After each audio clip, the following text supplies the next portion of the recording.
have a first one coming from Jonathan Tanwalt. Go ahead, Jonathan.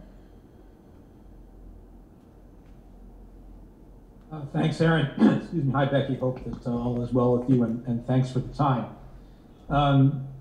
You know, with a lot of the attention obviously coming on Carly over these 2 games, I think the stats show that she's played in more major tournament games, World Cups and Olympics, than any player in U.S. women's national team history.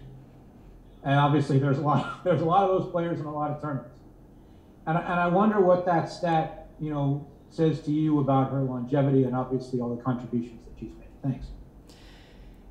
Yeah, I think that's a testament to her longevity, but I also think that's a testament to her just being a winner. And when she's on the team, and she obviously is a big game player, she's shown up in some of the biggest games that women's soccer has to offer. And we go long in those tournaments, and a big reason is because we have players like Carly Lloyd. And so I'm not surprised to hear that stat at all. In fact, if I had to guess, I would have guessed her anyway. But I think that she's just a player that's proven herself over and over and over again. And a large reason that this team has been so successful is because of Carly Lloyd. Thanks, Jonathan. Next question. Once again, raise your hand if you have questions for Becky. We'll go to Sean Goodwin. Go ahead, Sean. Hey, Becky. It's Sean Goodwin with Kansas City Star. You know, obviously you spent some time here in Kansas City, and as I'm sure when you've been back here, you've seen across the city the 2026 World Cup posters and streetcar and everything going on. Just for you, you know, soccer in the city as a whole, you were here for really the start of women's soccer here. Just, you know, how big of a soccer city do you see Kansas City, especially with their push for 2026 World Cup? I mean, I have such a fondness for Kansas City, and my career pretty much professionally, like this is where I really grew up. I see myself in Kansas City as like the formative years of my career. And it's definitely a soccer city, and I think it would be a great moment for the city itself to be able to host a World Cup game. I'm sure it would be done spectacularly, and I think the response and the attendance and just the welcoming that the city would provide for a game like that would be monumental and would be wonderful. So absolutely a soccer city, would love to see it continue to thrive as a soccer city. And so, yeah, bring all the games to Kansas City. Thanks, Becky. Thanks, Becky. And looks like next question goes to Seth Vertelny. Go ahead, Seth. Hold on, sorry, go ahead.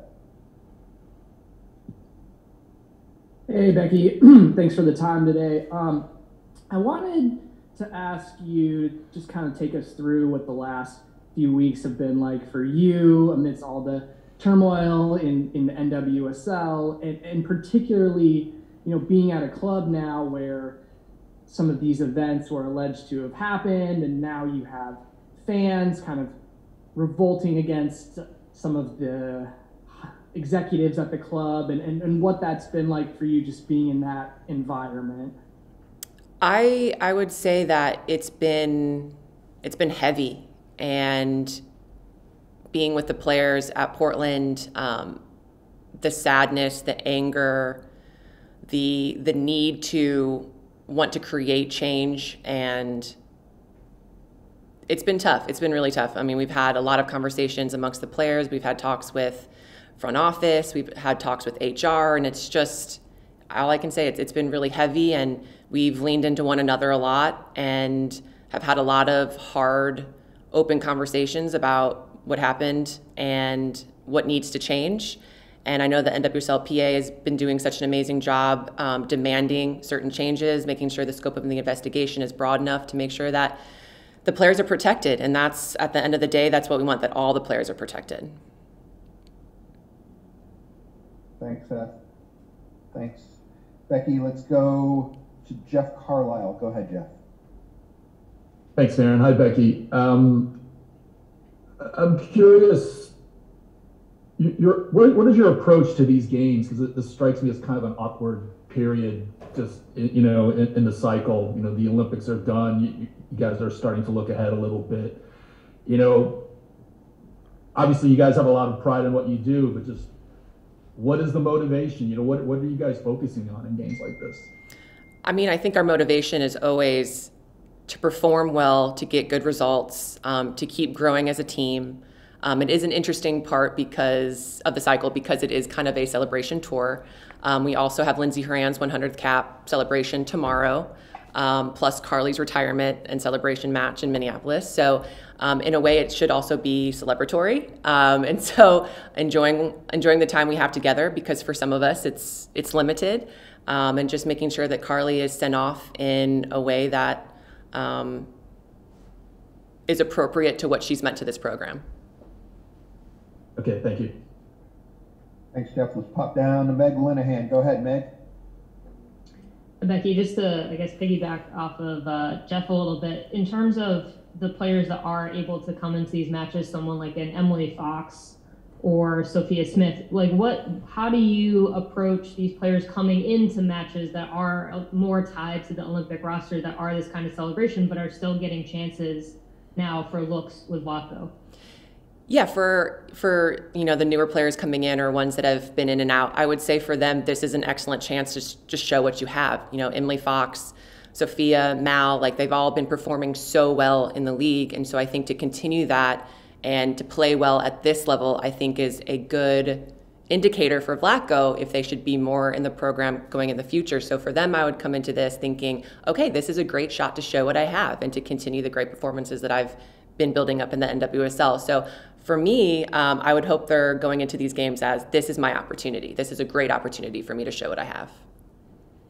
And are you just, trying to take them under your wing a little bit as captain in these moments to try to communicate that to them? I mean, we're certainly welcoming them into the group. We're not trying to scare them away by any means. But yeah, it's definitely a like, hey, let's make this as comfortable for you as possible, because being here, this environment, it's not comfortable. So we definitely don't want to add any extra stressors or anything like that. So yeah, it's just allowing them the freedom to be who they are and play how they know they can play. Perfect. Thank you, Becky. Thanks, Meg. Let's go to Alex Ozzie. Go ahead, Alex. Hey, Becky, thank you so much for taking the time today. Piggybacking a little bit off of Seth's question about the last couple of weeks, something that I found interesting reading about is just the sentiment that throughout the history of women's soccer, professional, Olympic, the sense of fragility around it has caused fear of speaking up, of like not wanting to break something that, could easily fall over. And I'm curious if you're willing to speak on that topic and if that's something that you felt over time, and if there was a moment ever for you that you felt like a turning point along those lines. Yeah, I would say that throughout my career as a professional player, that there's always been that underlying fear that should the league get too much bad publicity or should players speak up, that the league would just fold. And I would say that is a pervasive feeling that it's felt amongst a lot of players. As a national team player, I've also felt that pressure that our participation in the league was contingent on the league actually existing. And so I think that's been felt by a lot of players at a lot of different levels. And I think the outrageousness of this year, with the amount of coaches that have been fired, now with the allegations of sexual misconduct, it's just been too much. And if you want to talk about when is that feeling of, okay, we have to stop protecting the league, we need to start protecting ourselves, that definitely happened this year, I would say. And I think you've seen that in all the players coming together, the demonstrations, the demands from the PAs to protect the players. And so, yeah, I would definitely say the outrageousness and the tragedy of this year is that moment. Well said, Becky. Let's go back to Jonathan Tannenwald for the last question, unless anyone else raises their hand. Go ahead, Jonathan. Thanks, Aaron, and thanks again, Becky. The conversation that Alex and Seth have been prompting brought up to mind something that Alex Morgan said yesterday when she was up on the podium, that she said she hopes that allocated players are in the future are part of the NWSLPA, which they obviously aren't right now. I know there's a lot of sensitivity with bargaining and so on, and how it would work and what you might be willing to say publicly, but do you have anything you might like to say here on that topic?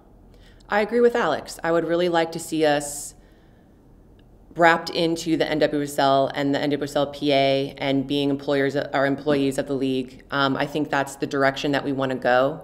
And we feel that, I think that the NWSL-PA and the NWSL-PA leadership has shown so much in the last, year with the bargaining, but also with dealing with all the allegations and the investigations. And so I think their leadership is so strong. And I think I would like to be part of that NWSL-PA in the future. I definitely think that's the way that the league should be going.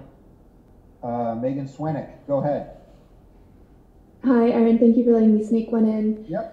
I was a bit late to this session, so I apologize if this was already asked, but I'm wondering, Becky, would you be in favor of a biannual World Cup, and why or why not? So I have to admit that I don't have all the information to make a definitive answer on that. I should talk to Alex Morgan since she's involved with this. I will say that I read an article today that a big reason to have a biannual tournament is to bring more youth to the game.